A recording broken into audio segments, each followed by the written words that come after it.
A really good swing does not get stuck on the backside. And if you're learning HLP or you've attempted HLP in the past and you're struggling with feeling stuck on the backside, I can promise you right now, you're doing it wrong. And in this video, I'm gonna break down how to prevent that from happening so that way you no longer have to deal with that ever again in the future. So to prevent you from actually getting stuck on your backside, we got to understand the concept of the rear leg and, more importantly, the tilt. Because most people, when they are stuck on the backside, it's usually because they're giving this illusion of this and then swinging up. Technically, it's not really an illusion. Like, that's actually what you're doing if you don't understand how to control your rear leg, how to load your rear leg really well, and then especially how to tilt. Very, very important.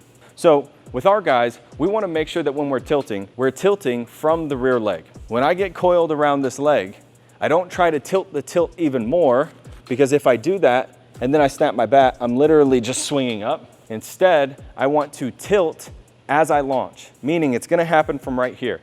And if you have a really good coiled rear leg, you don't even have to think about the tilt, because naturally once this rear leg starts pulling you, notice how my hips and my shoulders are going to match that rear leg and start to go like this as I do that. So the tilt just happens. If you're not tilting at all, it's probably because you're not actually coiling around your rear leg. When we tilt, we want to have this feeling wound up in our rear leg that we're tilting as we're pivoting, just like this, okay? So as you can see, that doesn't look bad at all, right? And then when you blend that into your actual game swing, that looks completely normal.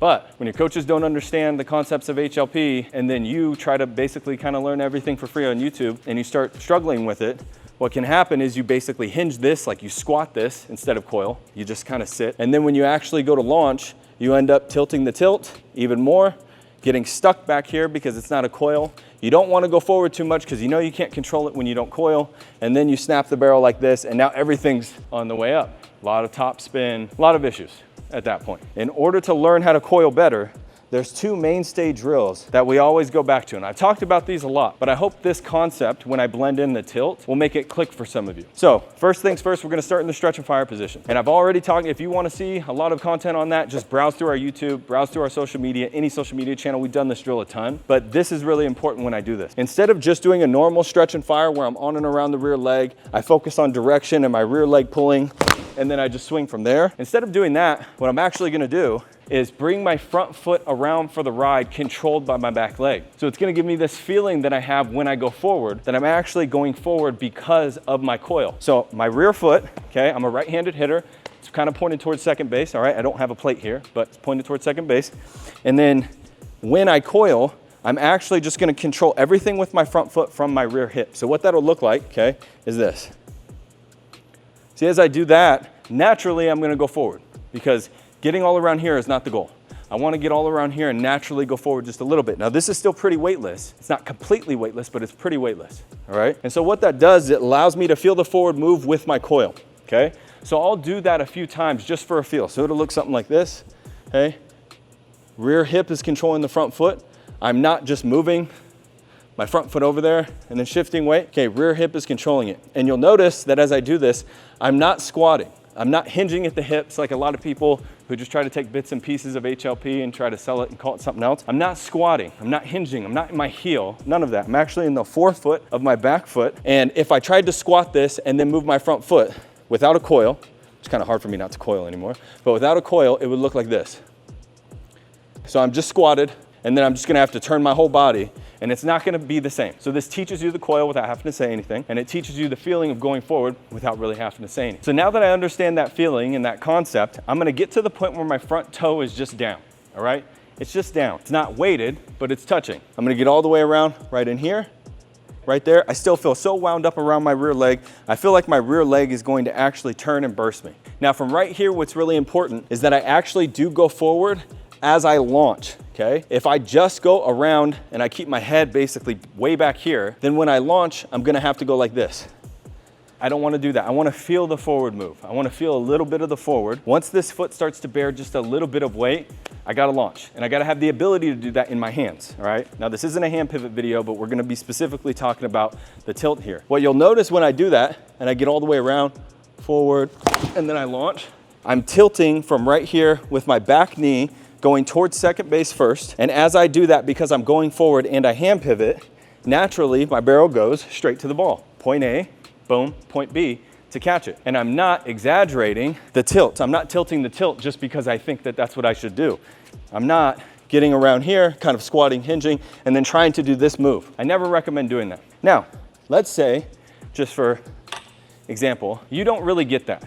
Like, that feeling isn't really comprehending for you. The next thing that I would do is I would try to learn how to do this from a flamingo stance. So you're gonna try to launch before that front foot gets down. I'm gonna have my good buddy toss me a ball for this drill from a side flip. But the goal here is that I actually still start in this stretch and fire position. Because again, if we're struggling with getting stuck, we probably don't know how to coil very well. Usually when you're stuck on your backside, you end up swinging up and tilting the tilt too much. So this drill kind of conquers all three of those. You can use this as a progression, or if that other one didn't make sense, you could just do this instead. And so what I would do is essentially start still 3/4 open, get in the flamingo stance, and then as I load and go around and go forward, my goal is to just try to launch before my front foot goes down. Now, there's a difference between actually down and front foot planted and then touching the ground down. So front foot planted down, too heavy, I got fooled, I shifted my weight, I lost my rear leg, I bled my corner, and I'm all against my front foot like that. Not ideal. But that's very different than on and around, and then I launch the front foot down from right in here. So you should start to see this barrel start to blur and tip rearward as my rear leg launches me forward, and then the front foot just does what it needs to do. I'm not focused on it. I'm not heavily obsessed about making sure it's down and grounded. It's gonna throw off my sequence. All right, so I'm still starting 3/4 open, okay? From right here, flamingo start. As he pulls back the flipper, which you guys can't see in the video, as he pulls his arm back, that's where I start this and I control my forward move, okay? But again, big goal, launch the front foot down.